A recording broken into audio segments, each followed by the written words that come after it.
to make a comprehensive video covering a series of important events that transpired over the course of a specific time period, all of which involved Dantalion. The series would include... oh my gosh, where to begin? First of all, pretty sure he helped me get to school every day in order to get my licensing for this job. I managed to get a full ride, both financially and literally. It just so happened that the man who ran the school lived 5 minutes away from where I would be staying with my father for the week, which was on Armada Drive. Oh gosh, so that's another thing. It's actually seriously hard to get myself together to tell the story, because there are so many things. So maybe I should backtrack even further. On my birthday, my father warned me that I needed to cut out the Satanist crap. He told me when my now fiancé, my then boyfriend, finishes with university, he's gonna want a doctor's wife.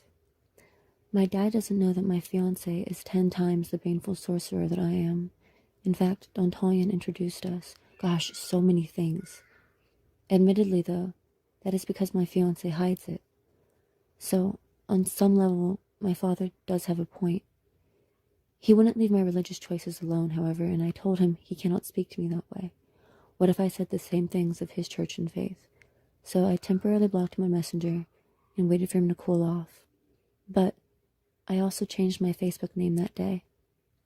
I had been thinking about doing so for a long time, and had already messaged several friends about name ideas in the weeks preceding. I really didn't want to leave my name behind, and since that date, as of this year, I've come to discover even more intriguing things that make me miss my name. Like, apparently it's a god. I got this far in life, never knowing that my family's last name is a literal god. Oof. But it was necessary for a professional image, landlords, jobs, to separate my faces, to gradually remove my name. I chose the Armada. We are the Armada. It resonates with me. 7 days later, I had unblocked my dad. He had flown into the state and wanted me to come spend time with him. This was the same week I would be having class every day in order to train for a new job. To be honest, I was worried about making it to this class. I didn't have a stable transportation system. My dad asked me to come spend the week with him, 7 days after my birthday. He gives me the address of the timeshare that he's renting, and it's on Armada Drive. This was after I had chosen the name Armada for myself. 7 days after I chose the name Armada, my dad gives me the address of where he's staying at, and it happens to be on Armada Drive. The man who owns the whole school that I'm attending, well, it turns out he lives 5 minutes away from where my dad is staying. And his yard is full of honeysuckles, too. He says he likes them for the hummingbirds. The school itself is over an hour away from Armada Drive, from the timeshare, and apparently from the administrator's house. He lives over an hour away from his own school, yet somehow lives only 5 minutes away from where I have decided to stay. Every morning he let me drive his Prius to class, and I was never late. When I got to the timeshare, no one was there. I walked into my room, and there was a giant blown-up picture of a dandelion on the bedroom wall. Dandelions and honeysuckles are Dantalions, by the way. Dandelions are a correspondent of Jupiter, which rules over Pisces. They're also known to bloom the most in spring, and Dantalion is a spring deity. Plus, dandelion and Dantalion, they sound similar. I've heard people liken his sigil to a seeded dandelion. Roses, too, can be associated with Dantalion because they're Venezuelan. Oh, and there were honeysuckles as well outside of the timeshare. I took pictures of each and every event in this series as it transpired, so I have evidence galore. I got the license, which allowed me to get this job. From there, I had to find a place to live. I was kind of desperate, and I didn't talk about a lot of these issues I was having as I was having them, but we're beyond them now. I didn't have anywhere to go, and I had to leave early because the people I was staying with started majorly freaking out about COVID. Wouldn't even let me inside. It was bad. It was time to move on. On the first day at my new job, a man came out of the store and gave me his phone number written on a receipt. He was wearing Baphomets or something. This man let me move in with him after knowing him for less than a month.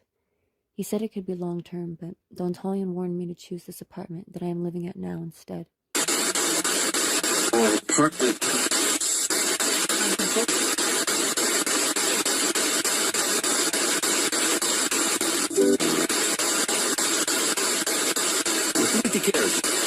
I wasn't even convinced at first, so everything imploded with the guy. Dantalion told me in a specific ritual to get this apartment, But I also had a dream in which the man was being crushed under the weight of something heavy. I asked if he was okay, and he looked up at me, wildly afraid. Then his body went limp. My fiancé also had a dream warning us that the situation with this man would not pan out. I wanted it to. It was a mostly great deal, but it turns out the man has a brain tumor, and he's just now finding out. And I stayed at his place for a month, continued to make it to my job, which was only 3 miles away, doing what I had to do. He didn't even make me pay rent for the month since it was such an inconvenience to have to move twice. He was exactly what I needed in that moment when I needed it. I just gotta say, I have to take a break for a moment to comment on the fact that that guy who I'm referring to right now messaged me as I was making this video. We're still in contact. We don't talk frequently. The last time we talked was 2 months ago. But he happened to message me. He asked me how I was doing while I was making this video talking about him. I was approved for this beautiful apartment, this really unbelievable arrangement, a wonderful place. Yeah, it'll let me record for 36 seconds, okay.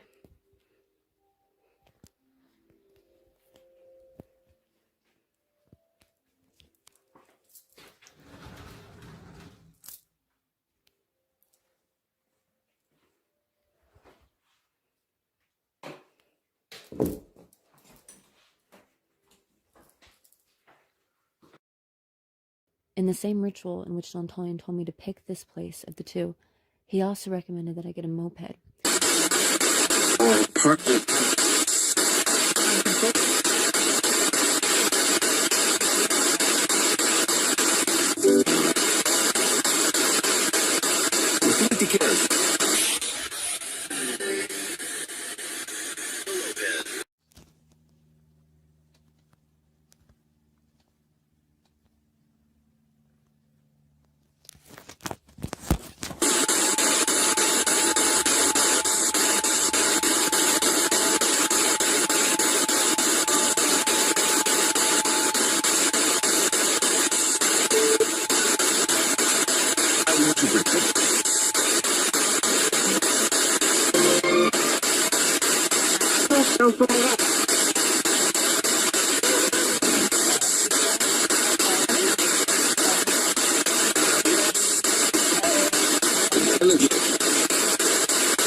Right.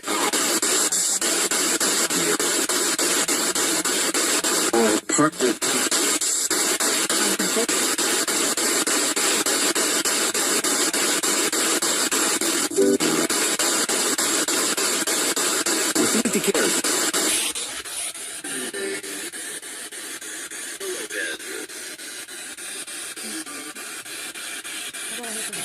So I got the greatest e-bike in the whole universe. This bike is Kingly, and I named my bike after him, and after an obscure British band from the 60s called Dantalion's Chariot. I posted a YouTube video introducing my new bike. I said I was naming it Dantalion's Chariot, after the band from the 60s, and then I sort of showed the bike. Well, I'm thinking of calling it Dantalion's Chariot. It's amazing after the band from the 60s. The literal next day after posting this video, a homeless street performer showed up at my work. He was playing a lot of music. I tried to listen in on the songs. I remember one of them was about a girl named Emily who likes to borrow people's dreams, and how he was a flower man. All 60s music. And then it happened. He started playing Madman, the hit single by Dantalion's Chariot. He knew all the notes. He was playing it out on his guitar and singing.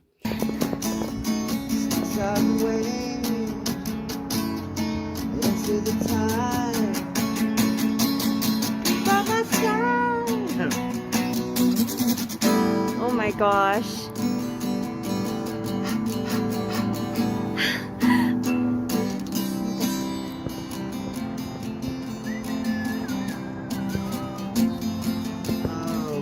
Got the madman running through the fields, 'cause I'm not the madman, I wonder how we feel.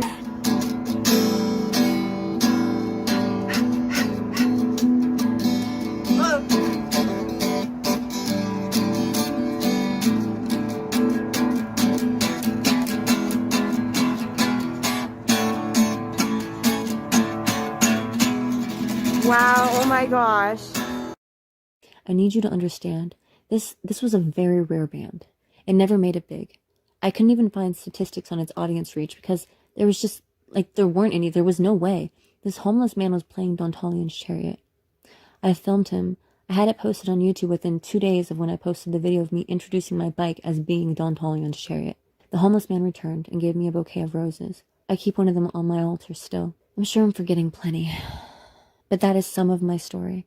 Oh, and then when I started having issues with the old roommates, Dantalion picked the new ones. I already made a video about that. Pick a card.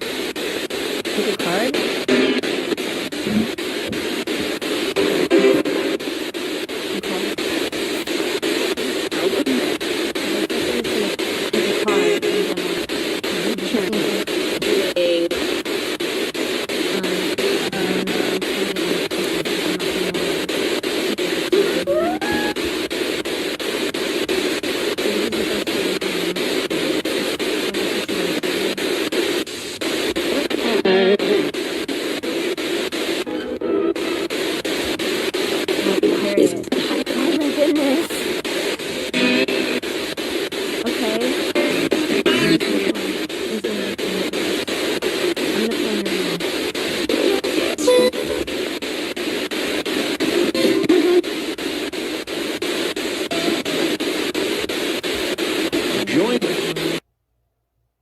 I was looking for a roommate and asked Dantalion for help.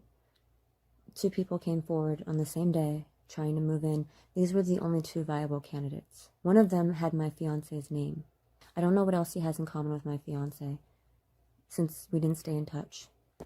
The other one has the same first name as me, middle initial, sun and moon sign, and who knows what else. There's tons more we have in common in freaky ways. Turns out she's a witch, and she also did a tarot poll to help motivate her to pick this place. So we both did tarot polls that drew us to each other, and we both had need of each other. I asked Dantalion for further assistance deciding. I was pulling strongly towards the individual with my fiancé's name, but Dantalion warned me not to pick this man. He seemed extremely nice when I met him, offered to pay more than his share, former military, but Dantalion told me no. He said that there would be problems with lust in particular. That was the first warning he gave me.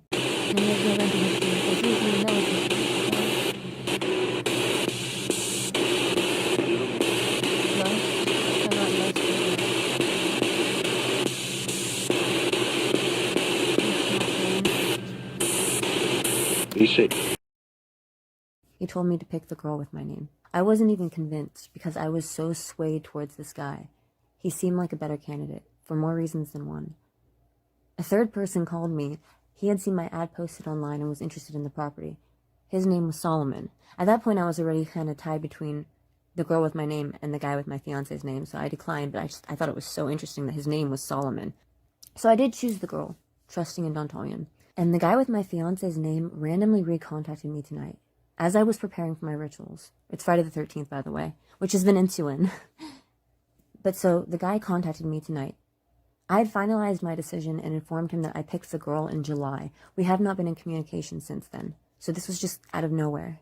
And the texts he sent me were not that bad. I'm going to read you the text real quick. The first, he said, "I kind of wish I would have been picked for your place." I said, "Well, what's your new place like? Do you have roommates?" He said, "Only one. Do you have Snapchat?" I said, "No." He said, "Haha, why not?" I said, "I don't know," and a laugh face. He said, "Haha, you should make one." And then I didn't text back. And he texted me, "Dude, for real though." And then he texted me again. He said, "I was hoping you'd pick me." I didn't say anything. And I was thinking to myself, like, the texts aren't that bad, but they're kind of confirming, like, in relation to what Dantalion had said, and because other things had manifested. Everything else that he said had manifested. So these texts weren't, like, definitively incriminative, but they were questionable. And as I was reviewing this and thinking, well, they're kind of confirming, he texted me again. And he texted me, like, not to be weird, but I thought you were super cute. Oh my god. Dantalion is a god. I told this man that I was engaged. I even told him that he had the same name as my fiancé. And I told him the other girl had my name, because I was like, it's kind of spooky. And he was like, oh, that is spooky. Dantalion protects me, and I love him for it. I would have been trapped in a year-long lease with someone who made me feel sexually intimidated if I had not heeded the Duke. And before you get any ideas, I did choose 2 roommates. Dantalion helped me pick the first one too, but he was already locked in place at this point, so I only had one opening. The first roommate I picked was a male. I had already picked him, like, I think in June, and then I picked the second roommate in July. And there's been no inappropriateness from him. Very respectful. So it's not because this guy was a guy. It's something else. Also, the video that I already published entitled My Name Was the Answer. That was one of the rituals in which I was asking Dantalion for assistance with my whole roommate situation. The spirit box told me to pick a card. Pick a card. Pick a card? And then, so I pulled out my tarot cards and I started shuffling them. And as I was shuffling them, the spirit box seemingly says, chant your name. What's your name?